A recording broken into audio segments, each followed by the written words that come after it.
Dan Rubenstein, the ACC preview part. Duh. I was going to say, is it part one? It's teams part one, but it's part two of the collective, possibly the most important three-part series in the history of entertainment. Yeah. I think that holds up. Yeah, welcome back. Yeah. One and all. A trilogy. My name is Ty. His name is Dan. This, of course, is the Solid Verbal. This is part two of our ongoing ACC preview series. Go back and listen to the episode we dropped on Thursday if you want to get part one. That was more of a bigger picture look at what's going on in college football with respect to the ACC, the storylines that are emerging in the conference. We put together our all Costco conference tiers. Not a sponsor. Probably will never be, but we put the tiers together. We talked through why we felt as such. Today, we are going to do part one of our team previews. So much the same, we're going to look at individual teams and what's new, what the storylines are within, why we like, why we don't like a team, why they will, why they won't be dangerous, Stan. That is sort of the formula that we are sticking to here in preview season, is it not? Hey, sorry for the quick interruption, but it'd be incredible if you considered subscribing to the Solid Verbal YouTube channel right down below. It is. It's exactly right. If you every time you start to say something important, I'm going to jump in there with that. I recorded that, me specifically, by the way. I own all the copyrights. If you are new here, hit follow, hit subscribe so that you don't miss any of our episodes. We're going to be doing three-parters for all the Power 5 conferences, or Power 4 conferences now, excuse me. So I'm still not used to it. You don't want to miss any of those episodes. Also, overballers.com is where you can go if you want to be part of our Patreon community, bonus episodes, ad-free content. If you want to play in the online dynasty that is emerging, blossoming, Dan and I have picked Miami. Thematic, because we're going to talk some Miami today on the episode. Overballers.com is where you can go to sign up. Yes. Shall we do it? I'm ready, Ty. Couldn't be more ready. Welcome to the Danger Zone. The ACC. Ooh. On today's episode, we've got Florida State, Clemson, and Miami. Three of the teams that we identified in part one as being in the contender tier. We've also got SMU, Stanford, and Cal, the three new teams that we need to talk a little bit about. Agreed. And then we've got two other teams that were kind of in that tweener category, Pitt and Syracuse.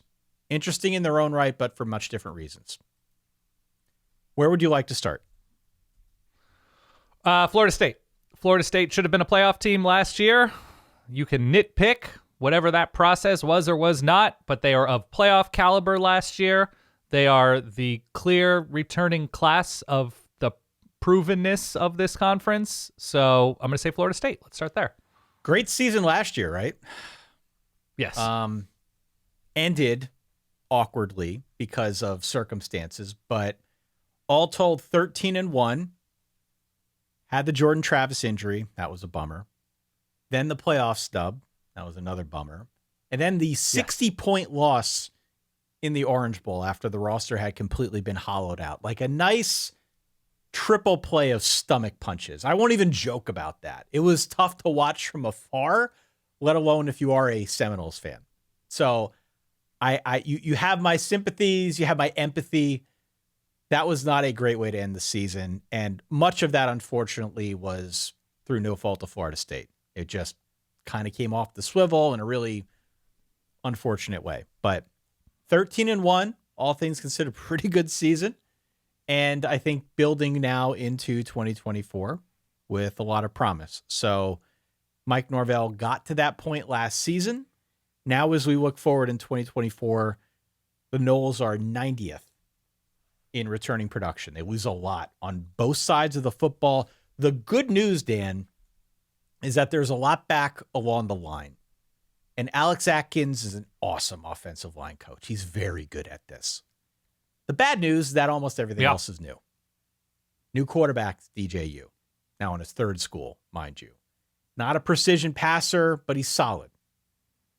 I'm a little surprised they didn't get somebody a little higher end in the portal. There were rumors about a bunch of other people, but nonetheless, he's their guy. At the bare minimum, he's a known quantity. We know what we're going to get out of DJU. Running back core is Lawrence Toafili, Roydell Williams. Roydell transfers in from Alabama. I don't think either of them nor the combination of them can offer the same pop, the same home run abilities as Trey Benson did in the running game a year ago, but still guys that guys that you at least can count on to some extent. More questions in the receiver room. Virtually nothing back from last year's team. Can Malik Benson, the transfer from Bama, can Jaylen Brown, the transfer from LSU, can either of those guys step up and give them pop in the passing game in the way they had pop last year with the likes of Johnny Wilson and Keon Coleman and others? I don't know the answer. Jaheim Bell. I don't know the answers to any of those questions. And I think that's why I don't have Florida State in my ACC championship game. There's just a lot new there. Florida State's going to be dangerous because Mike Norvell's the coach, and he'll figure something out. When I was thinking this through in the wee hours of the morning today, I drew a rough comparison between Mike Norvell and Jake Taylor from the Major League movies. Like, it may take him showing up with a Fredericks of Hollywood magazine, giving it to DJU to somehow fix everything that bothers DJU. I preach at the altar of Mike Norvell. I think he's really good at figuring things out, whether it's through weird ways or straightforward ways. He's just proven himself to be something of an offensive genius. And so he'll do that again this year. It's really a question to me of how long it's going to take before the plan comes together. Florida State, frankly, will be in danger if he can't do that.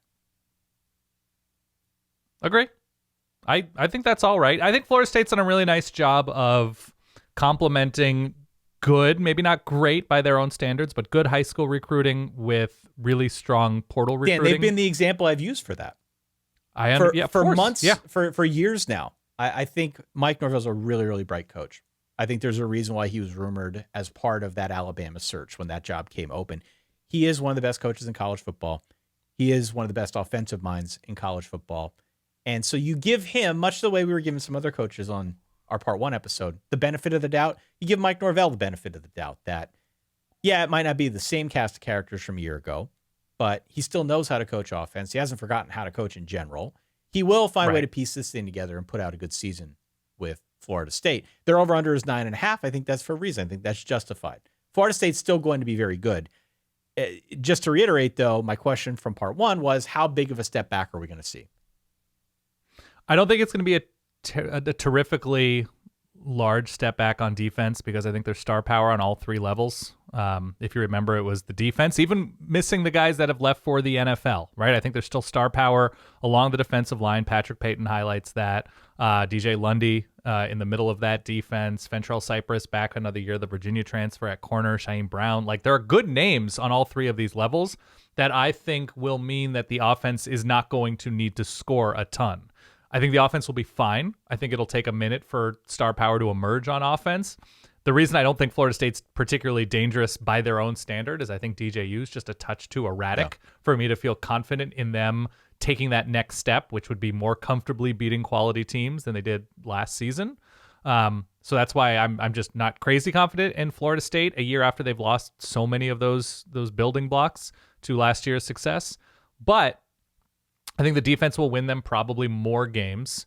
I think a team that has sort of felt the winning that Florida State has felt, going back now to last year when they were of playoff caliber, I think there's a certain amount of confidence in the coaching staff and vice versa that they've been there before. They understand the rhythms of winning football in a way that I don't think anybody else in this conference truly does. So I'm still very much high on Florida State culture, the ability to win ugly games, and the ability to win in different ways. You mentioned those running backs. I think Roydell Williams can be very good. You know, the best of Malik Benson. Like, all those guys, those are names that have accomplished things in college football, high-level college football. And, you know, we talk about the transfers. It's transfers from big places. Like, Jared Verse was sort of the exception. These are Power 5 transfers who have been at least rotation, if not starters, at big places. So I think there's every reason in the world to believe that Mike Norvell can take the next step with proven talent, which I think that puts them ahead of everybody right now. Doesn't mean they're winning the conference, but I think that specifically going into the season makes them the favorite. I disagree with you a little bit on the defense, though. I think thin up the middle, a lot new in the linebacking core and in the defensive backfield. The defense will be okay. I'm not saying otherwise. I just think it has to take a step back. It just has to. It has to take a step back. And I think when you combine that with the schedule, there are some tricky spots for Florida State.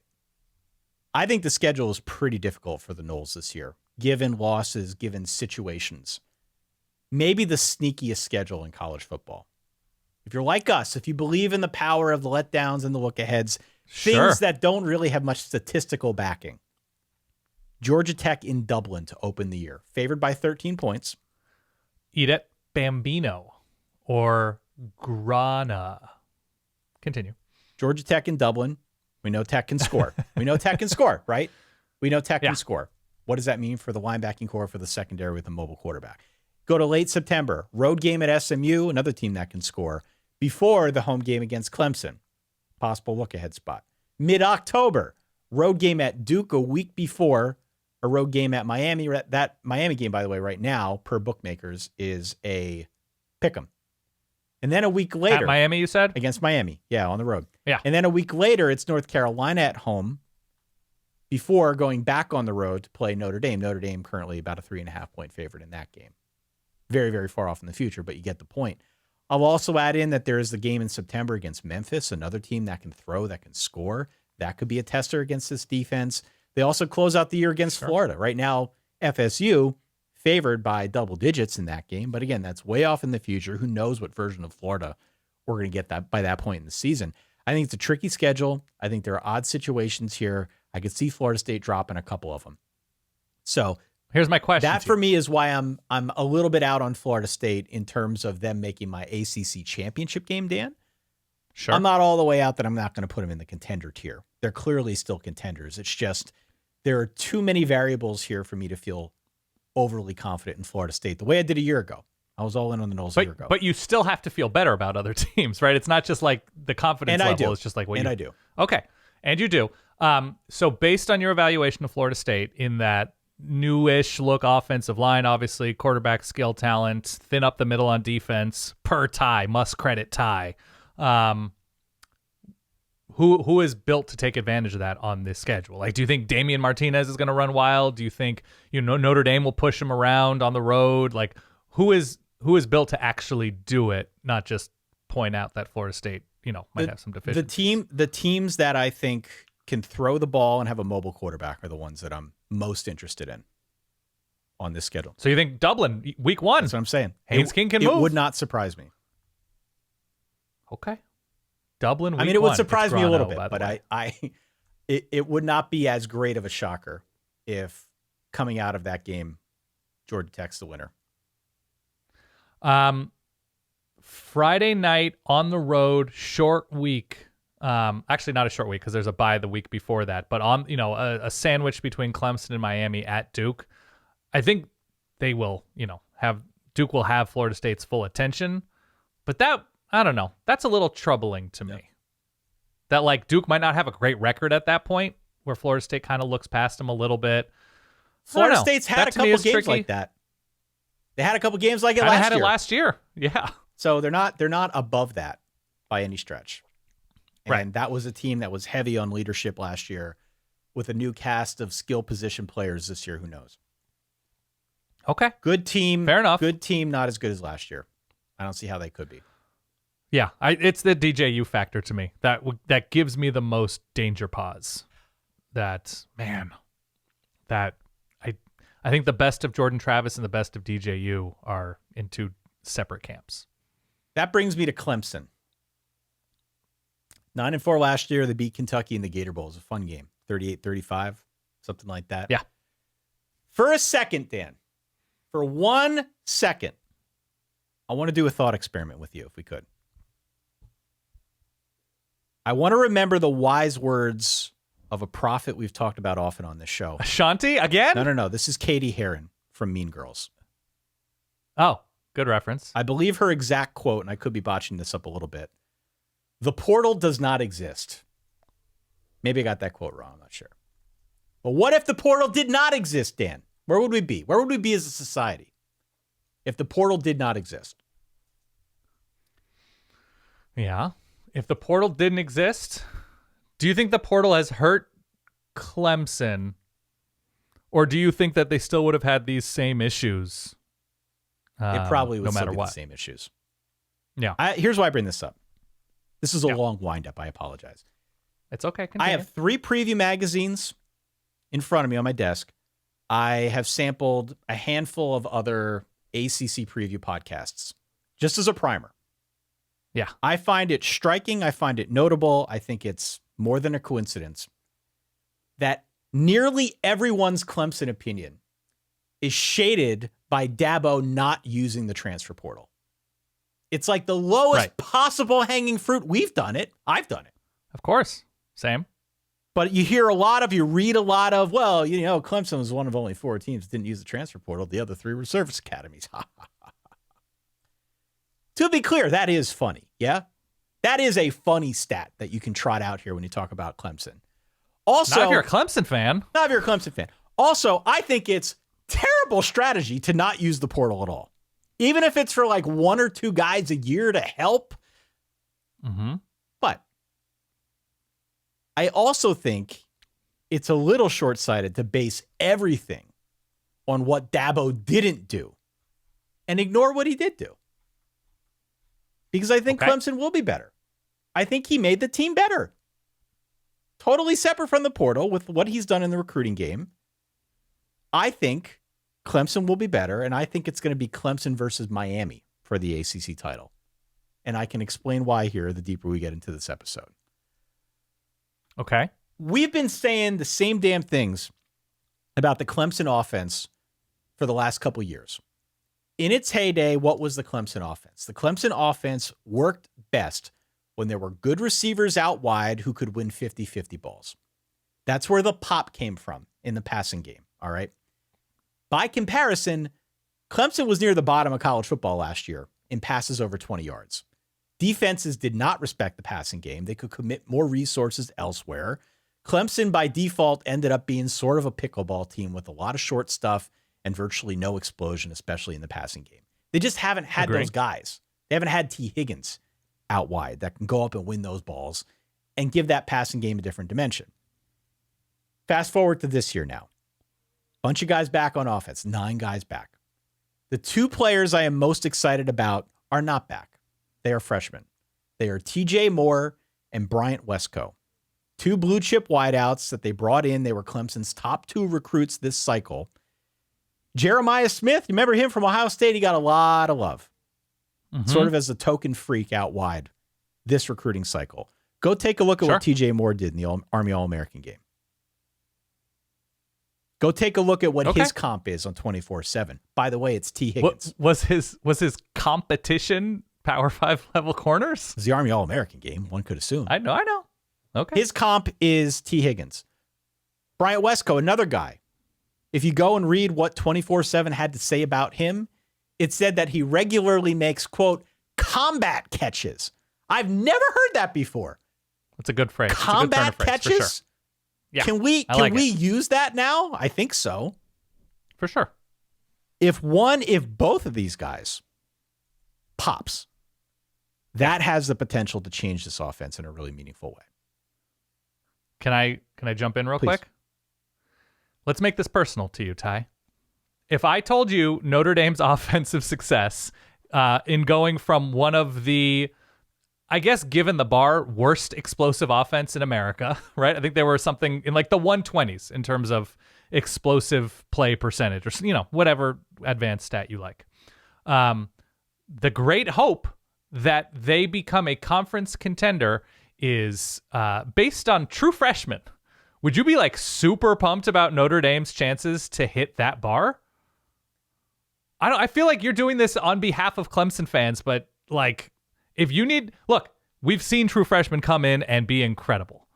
But if that's what Clemson needs, it still feels like there are deeper issues. There may be deeper issues. And for sure, you go out in the portal, you get a known quantity. It's easier to feel better about that. I really like these 2 guys, though.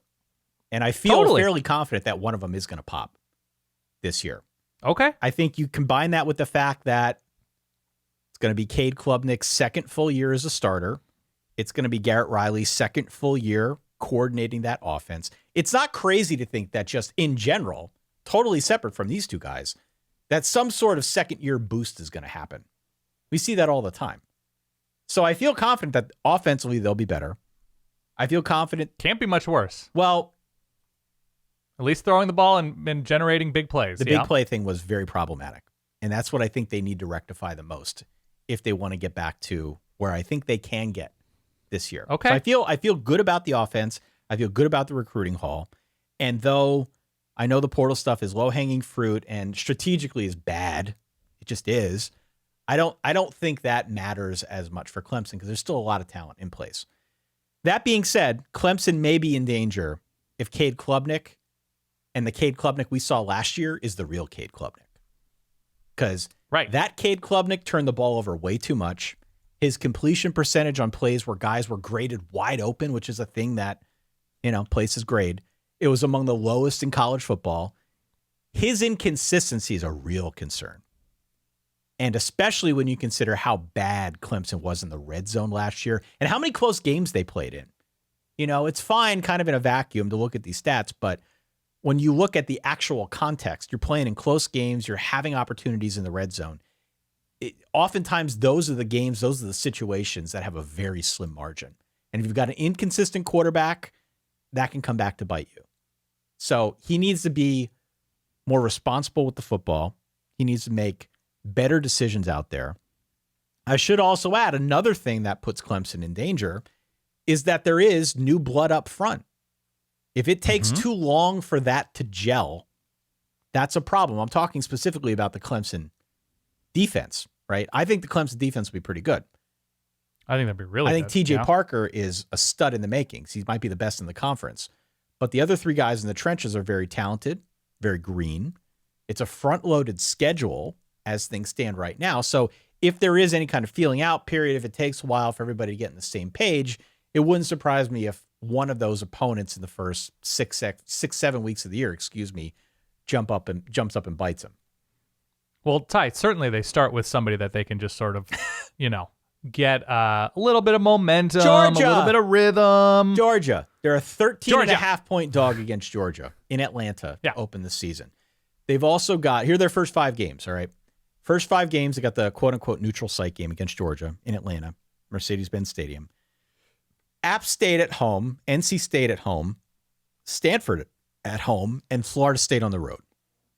That's the meat of the schedule. So the good news is that we're going to know exactly what Clemson is by October the 6th. That Sunday after. You're so careful not to say December, and I appreciate that after last season. I'm working hard not to. Thank you. But that's the meat of the schedule. It's very front loaded. Later in the year, they're home against Louisville. Then they've got a Virginia Tech game.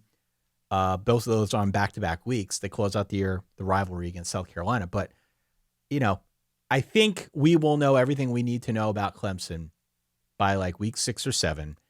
And furthermore, we can put it in the volcano if we want. Oh, more takes. Why it burns? I'm on Clemson over 9.5. Okay. I don't see where the third loss comes from. So you have Georgia and Florida State as the two most obvious? I have Georgia for sure. And then somebody else along the way. I think NC State so they lose to NC State last season. That was a CW game. They're in Lane Stadium, and they weren't great. They lost those 2, in a row on the road last year? Yeah. At NC State, and what was the other one on the road that they lost in a row? At Miami by 8. Yeah, I would say Lane Stadium. I don't know what Virginia Tech has surrounding that game, but I don't know. That feels about right. They're at Syracuse the week before Virginia Tech, which could be very tricky. One of the other games. They're going to lose to Georgia. Everybody might lose to Georgia this year. But Where is that game? Is that game in Atlanta? Games in Mercedes-Benz Stadium, yeah. Got Mercedes-Benz it. Stadium. One of the other games along the way. I think they finished 10-2, maybe with one conference loss, and that gets them into the ACC title game against Miami. That's where I'm at with Clemson. But give me the over. I'm going to jot this down so I don't. You're jotting down the over with Clemson. You're in. Just Can I ask you a question? Yeah, please. When you think about Cade Klubnik, are you? I think it's responsible to erase whatever his recruiting rating was, right? That he came in as super talented, 5-star, blah blah blah, But like this far into his career, I think it's fair to expect improvement based on potential he's flashed in a Clemson uniform. But is it okay to evaluate him for what he actually has shown himself to be as a Clemson quarterback, or do you let that cloud your evaluation? Oh, I think you have to consider it. Oh, I see. I think after a year, I'm done. No. What I'm saying is I think you have to consider where he's at currently versus what the recruiting ranking was. Oh, okay. Yeah. Yeah, no, I think we agree on that front. And I would add more to the point of, will the real Cade Klubnik please stand up? Even if there is improvement, he was really inconsistent last year.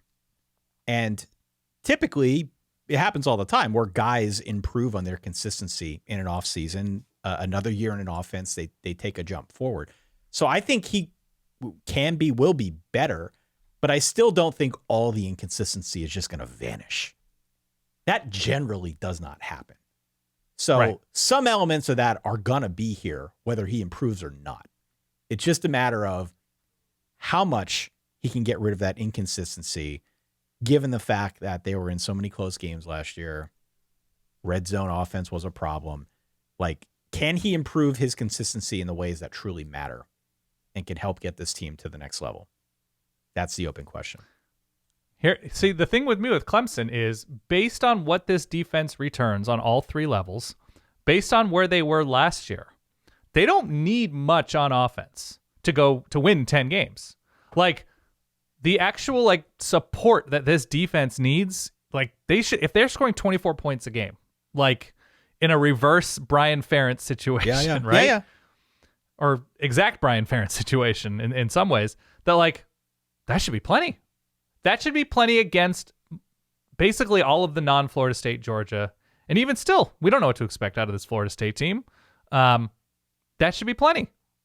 But that's where we get into the weird situations with coaching and weird offensive decisions and what you mentioned, missed open throws.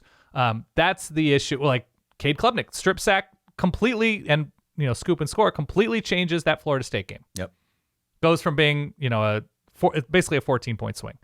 So that to me is is Clemson a mature enough team to win everything winnable? Yeah. And I don't see evidence that they are just so buttoned up now and that the freshman receivers will be the difference, because, I mean, you look at the list of the receivers they could have brought in to solve this specific issue. A.D. Mitchell and Keon Coleman or Tez Johnson, any of these guys that were huge difference makers for a number of good offenses last year. You can't fully sell me on Clemson has left all of that in the past. Just because, and I reiterate, there are levers out there that can make them better quicker. Yeah. That they're not using, does not mean that they can't be better at all. I agree. Okay. And that is the thought that I have seen echoed throughout college football preview media. And I agree they should be using the portal. Clemson's a big program. It's a successful program. They put guys in the league. There is a lot to like about the Clemson program. You got to stay current. Yeah. And this is the sport. If they continue down this path and they don't use the portal, we will eventually see little chips falling off of that dynasty. I agree. And look, to your point, sort of, you bring in A.D. Mitchell, right? You bring in Tez Walker, goes to North Carolina, has the weird NCAA stuff. You still need to get them the ball. You still need a quarterback to get them the ball. Yeah. And I think the doubter, the Clemson doubter, of which I am not a doubter. I'm a doubter that they can win 11 games, but what I doubt is, or not what I doubt, but what I look at with Clemson is they have exclusively succeeded with two of the best modern quarterbacks the sport has seen. So with anything less, are they just merely good? No. Right? That's the question. Can they only win with exclusive first-round excellence? And I think that's a fair question right now. I've got Clemson in the ACC title game against Miami. I said that last episode.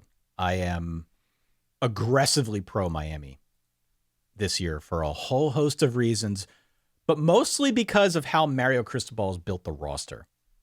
And You said it when he came over from Oregon. We've known it all along about this guy. He's a hell of a recruiter. And that has, again, been the case at Miami. We're starting to see the benefits of that. He's done a really good job, like along the lines of the Mike Norvell template that we discussed last episode. He's done a really good job of balancing the high school recruiting with the impact players that he can get via the portal. And this year might be the best example of that because he brings over Cam Ward, the quarterback from Wazoo, brings over Damian Martinez, the running back from Oregon State. We can talk more about both those guys, but it needs to be mentioned that this Cristobal project, like all of his other projects, is built very much from the inside out. And I think that might be the reason why Miami will be dangerous above all else this season, because they're going to have one of the ACC's best offensive lines, but then you combine it with the skill talent out wide, much of which is returning. Xavier Restrepo, Jacoby George, Sam Brown came over from Houston. I'm excited to see him. There really are no excuses for this offense at this point. And like, I get that this was a 7-6 team last year. We could probably spend a full hour talking about how that happened and make the Rutgers jokes if you want about the Pinstripe Bowl. Sure. We can talk about how TVD came off the tracks and threw, I think it was 10 picks in 4 games. Some ridiculous. I think number. the NC State game, was that 3 picks, 4 turnovers total? That was a real ugly one. Yeah. I mean, it just really came off the swivel. I think the overarching theme, though, is that even despite the fact that that offense last year had its warts, it still did improve dramatically from Cristobal's first season. Like, despite all the jokes, there really was real progress that we can point to last year. And now they're plugging in Cam Ward into the Shannon Dawson offense, which I think is a good fit and a gigantic upgrade over where they were a year ago.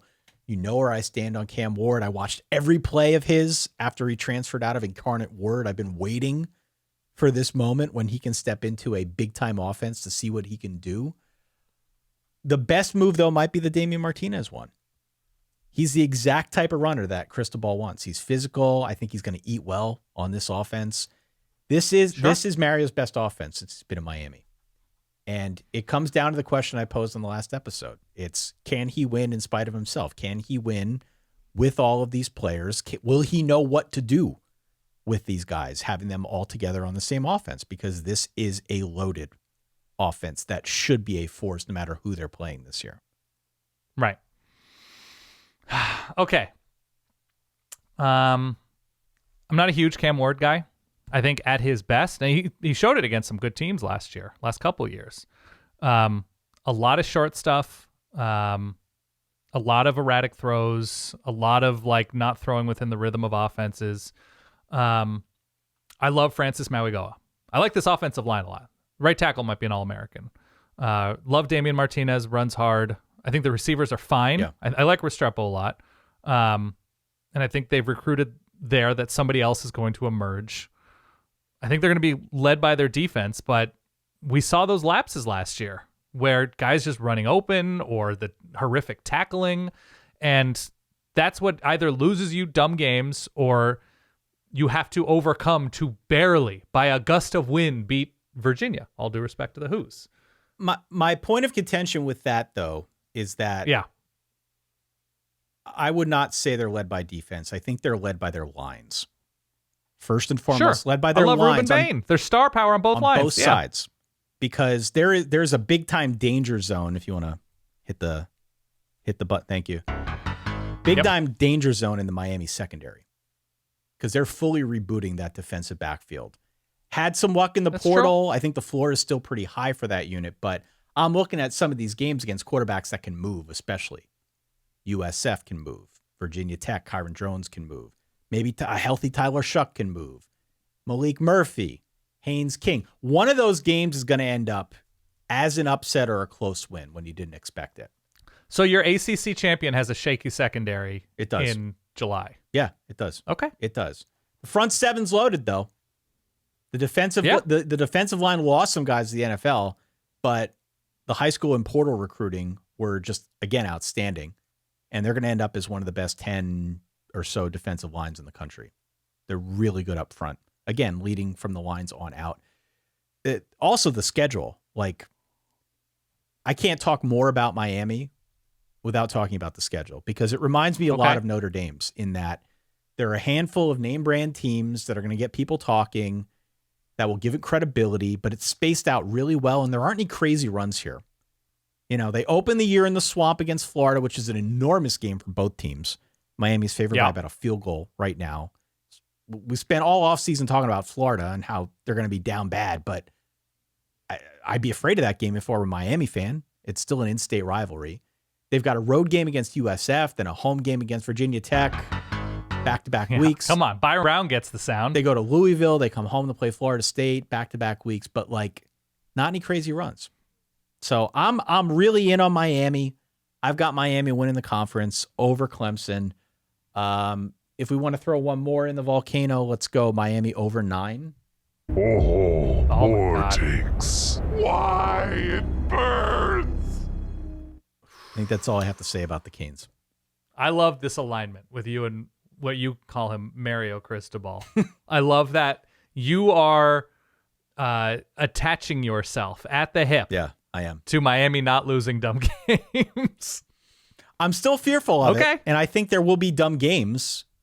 I don't know if it means they lose those games. I think they'll be high-powered enough on offense and good enough on the lines to minimize downside and at least establish a pretty high floor.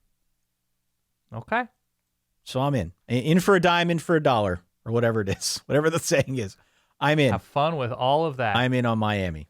And Clemson, for that matter. Okay. Why don't we shift our focus here for a little bit? We talked about the 3 biggies in the conference. Why don't we talk about the 3 noobs? Let's talk about SMU. Let's talk about Stanford. Let's talk about Cal. Okay. Where do you want to start? Who interests you the most? Probably SMU, right? You're pretty high on SMU, on the Mustangs. I'm big on SMU, yeah. Okay, so here's what's going on with SMU. They won a bunch of games last year. They're not getting paid by the ACC at all. They're paying their own way. They raised a bunch of money, and everybody's pretty thrilled to have done so. So that's great.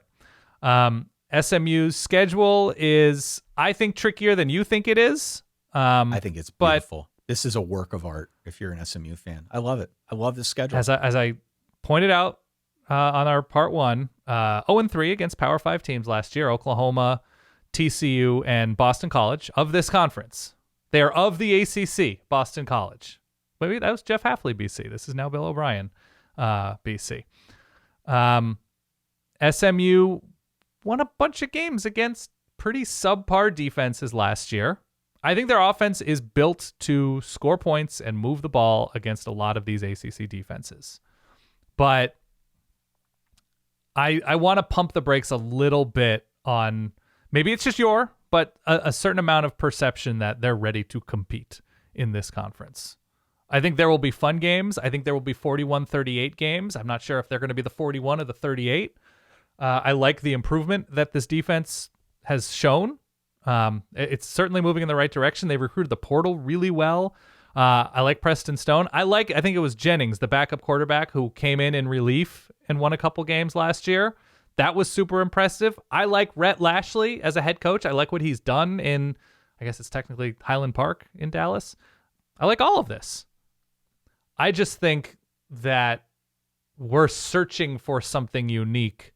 And the reason why I don't think it'll be unique, their success in the ACC immediately, is because it's very difficult to make that move seamlessly to a power conference, in this case from the American, where I just think they're going to take some unexpected lumps.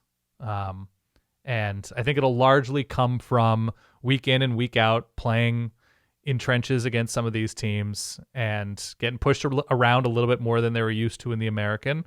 But I think long term, especially given their location, I think they're going to continue to succeed in the portal and build out depth and quality on this 2-deep. But they feel more like an 8-4 team than a 10-2 team, or a 7-5 to 8-4 type team to me. Interesting. I do think we disagree. I mean, I looked at Bill Connolly's projections. He's got them on average, winning 9 games this season, 11th in returning production. That's fine. It's a weak schedule by comparison to some of their peers in the ACC. I believe No there's Clemson only or one Miami. team. Yep. Only one team with a weaker schedule, and that would be Syracuse, another team that we like. So I think a lot is working in their direction. I really like Preston Stone. I think offensively, we tend to focus on the firepower and conveniently, at least in my case, forget about defense, which definitely needs to take a step up. Had a good defense last year. Yeah. Had a good defense last year, but I think it's different when you're playing against better offenses, and we'll see what that looks like this year. So I'm very in on SMU. I did jot down. I will just mention this to you because we're all friends here, and you'll probably judge me for it, but I gotta be honest. I have verbatim. I don't think we can rule out SMU going 12-0. Okay. You don't think you should rule out SMU going 12-0 their first year in the ACC? I said I don't think I think they could lose to BYU week 3 before they even play an ACC game. They got a ton back, a good schedule. They got enough talent on hand to make a jump without too many hiccups into the ACC. They've got a bye before Skillet, which I like, the TCU game. But their run of like TCU, Florida State, at Louisville, at Stanford, not a super scary Stanford team, but in terms of the travel and the run of TCU, Florida State, flying to Kentucky, flying home, taking a bye week, flying back to the West Coast, flying back to Duke in North Carolina, Pitt, BC, at Virginia, Cal. I think they're going to have a nice year. I think they're going to have ups for sure. But I don't know. I mean, they brought in a ton of transfers on defense, Power 5 places. I get all of this. I just think they're going to take some lumps. It's going to be ups and lumps for me for SMU. The joke that I wanted to make, and that I will make now actually, is that in not taking any conference payouts, they in turn got a better schedule. I think the schedule's great. It's a good schedule. I don't love just the road travel type stuff. And I think BYU will be improved. We'll get there on the Big 12 preview. And I don't know. I just think they could be one of those teams that starts off in a kind of a shaky way and finishes the season winning 6 of 7 kind of thing, or 5 of 7, something like that. I have them making a bowl for sure. Okay. Talk to me about Stanford. Where are we at with Stanford? You know, I just did kind of a cursory glance. The thing that jumps out to me, they're 3-9 last year, but they had the 5th most snaps in FBS among freshmen last season. This year, 2nd nationally returning production. So I guess we can assume that makes them better. Maybe it won't make them good, but it should make them better. This is just a prolonged rebuild, as best I can tell. Like, they're still lacking along the lines. They couldn't run the ball last year. Defensively, their havoc rate was a train wreck. They just weren't generating tackles for loss or any of those game-changing style plays. It feels to me like this is going to take at least another year before there's some light at the end of the tunnel for Troy Taylor. Curious to see what it looks like this year.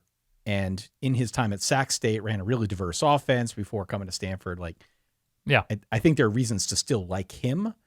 But at least if we can start this year by adding in a running game, that's probably the next logical step, per what I saw in my cursory glance. Yeah, you could squint last year and see what they were going for. Like, they started out the Oregon game in a very positive way and then got run over. There were elements of this. They lose close early on to Sac State, mind you, but they lose to Sac State. I think the Arizona game was also super close, and that finished the season as a top 15 Arizona team. And the defense was a mess, but they would have random weeks last season. I think it was Wazoo. They won a low-scoring game. They had weeks where you're like, I see them coming together a little bit. I think it's a roster and talent thing as much as anything. Okay. I don't hate Ashton Daniels. I certainly like Alec Aomanor. If you remember, he was the one that went off and torched Colorado in that huge comeback game. Yep. So even the games they won, they weren't winning emphatically or anything like that. So they have a ways to go.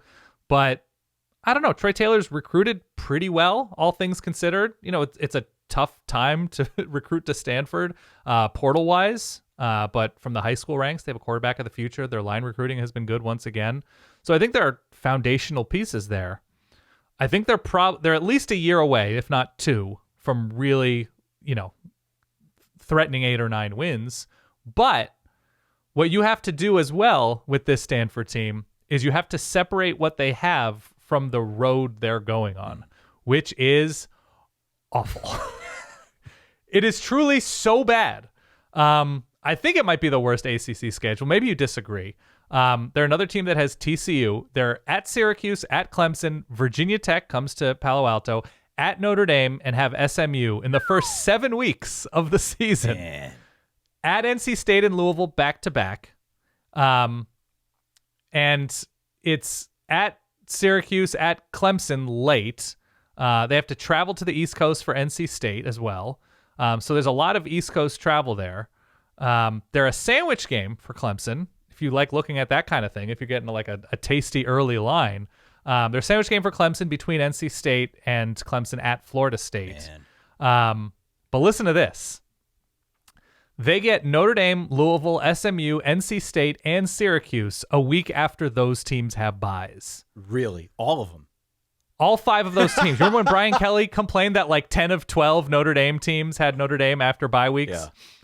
That's what Stanford, who is in a much worse place than that Notre Dame team was, has this season. Oh, no. Notre Dame, Louisville, SMU, NC State, and Syracuse each have a bye before they play Stanford, which is just a tough place to be if you're the Cardinal. So That's tough. That's rough. I suspect they'll win 2 games that they'll either be extreme dogs or notable dogs in. I think they'll win a couple like that, maybe because of weird travel stuff, flying to the West Coast and a team is run down or there's a body clock situation. What did Mel Tucker call it? Sleep bank? Sleep bank, yeah. For Michigan State traveling to Washington, which I think is a real thing. But just circumstance says that Stanford is going to have a tough time getting to 4 wins this year. And if they do get to 4, even 5 wins, I think that is a legit building block for this program. Okay. All right. Fair enough. Let me round out the newbies. I'll talk Cal very quickly. I've already said a lot of what I'm going to say again now about Cal. 6-7 last year. They lost to Texas Tech in the Independence Bowl.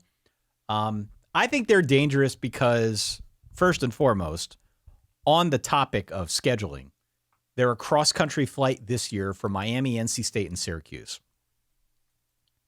Cross-country flight. Yep. Body clock, sleep bank, whatever. Yeah. See if that plays a factor. For sure. I think they're also dangerous because the line looks pretty solid and because Jay Knott decided to stick it out.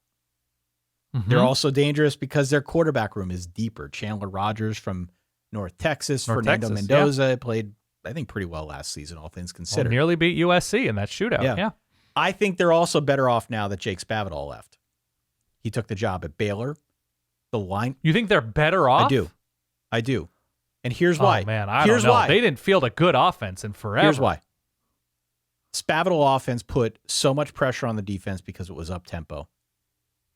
And I don't think they were equipped for the knock-on effects of running that offense. So I think this year, you turn things over to the line coach. I think it's going to be a little bit more focused on Jay Knott. Jay Knott rushed for 1,300 yards last year. It wasn't not focused on him a year ago. But I think it will be a different tempo that they play with. And I think that will make the defense better. I do. It's just been uncharacteristically bad the last 2 years. It's completely counter to Justin Wilcox's entire ethos that the defense would be this lousy. I'd be surprised if we had another year of giving up 33 points a game. I think they're set for improvement, really on both sides of the ball. So okay, I'm probably higher on them again than you are. I think the first 2 months of the season is like a tough game every other week. They're at Auburn week 2, Florida State week 4, home against Miami week 6, home against NC State in week 8. And then they're on the road at SMU to close things out. So it's not like a super easy schedule. It's spaced out decently well. I think Cal's place in this ACC conversation, is they will play spoiler for somebody. They will catch somebody, maybe one of those 3 teams that has to travel out west to play them. I do believe that Cal is that ethos in the ACC. Well, here's the good news about the Cal defense. I don't think the offenses and quarterbacks, while good, that are on their schedule. Last year, if we're talking about those results, it was Michael Penix. It was DJU and Jonathan Smith. It was Caleb Williams and Lincoln Riley. It was Bo Nix and Dan Lanning. It was, Ben Arbuckle and Cam Ward and Washington State. It was Chip Kelly, which, by the way, the defense did really well against Chip Kelly as UCLA was collapsing. I think that was after UCLA beat USC. That was sort of a letdown game.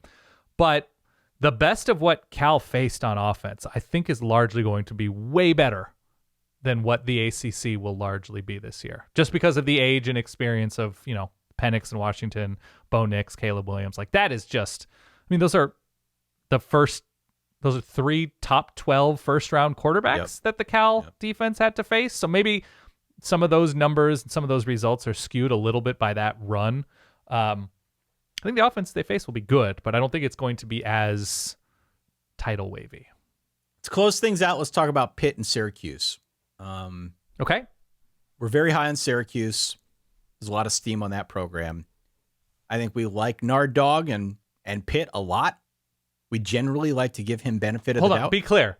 We like the idea of them, and we have enjoyed the experience of those teams. We have been entertained by Pat Narduzzi. Okay. All right. I'm not sure we like them in the present tense. Important qualifiers. Yeah. I do not want to put words into your mouth.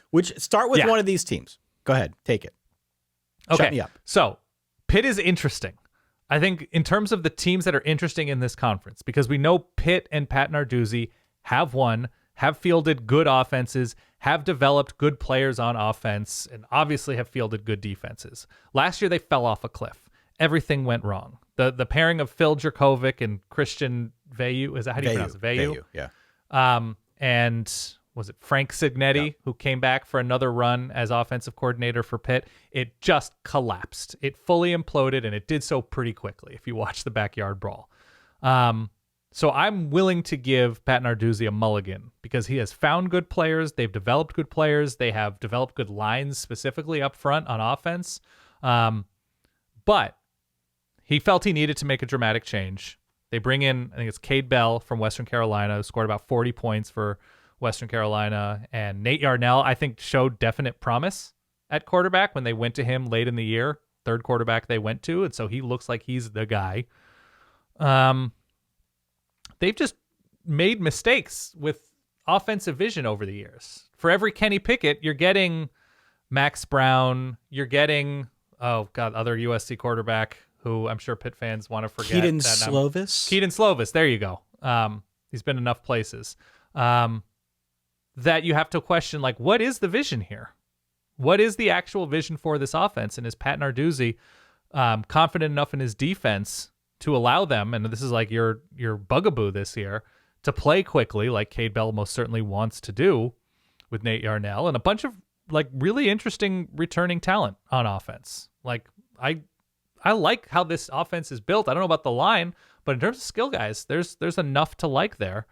But it's a weird year that like you can't just automatically say, well, we're going to get a good defense from Pitt because you can't. Defense also fell off last year. And you bring that up. I also want to thank for Baller Adam, who sent us a long email on his thoughts on Pitt. And I shouldn't say delighted. I was reassured to see that his questions were in effect the same as mine and the same as ours.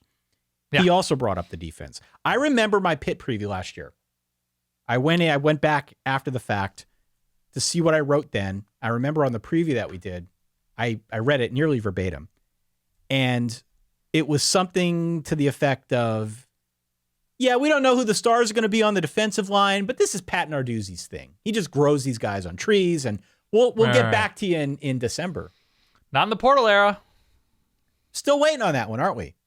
No. Didn't really happen. Now they're 79th in returning production on defense.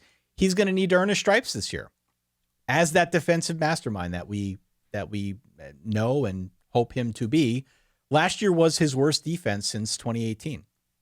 Mm-hmm. We cannot assume at this point that just because it's Pat Narduzzi, the defense will be there. It wasn't last year. It wasn't as much the year before. Yeah, secondary got torched a bunch. Yeah. Right. So there are a lot of open questions. I like the idea of doing something drastic to try and change the offense because it's been bad. It does worry me a little bit that it's like buying a Corvette for your 50th birthday.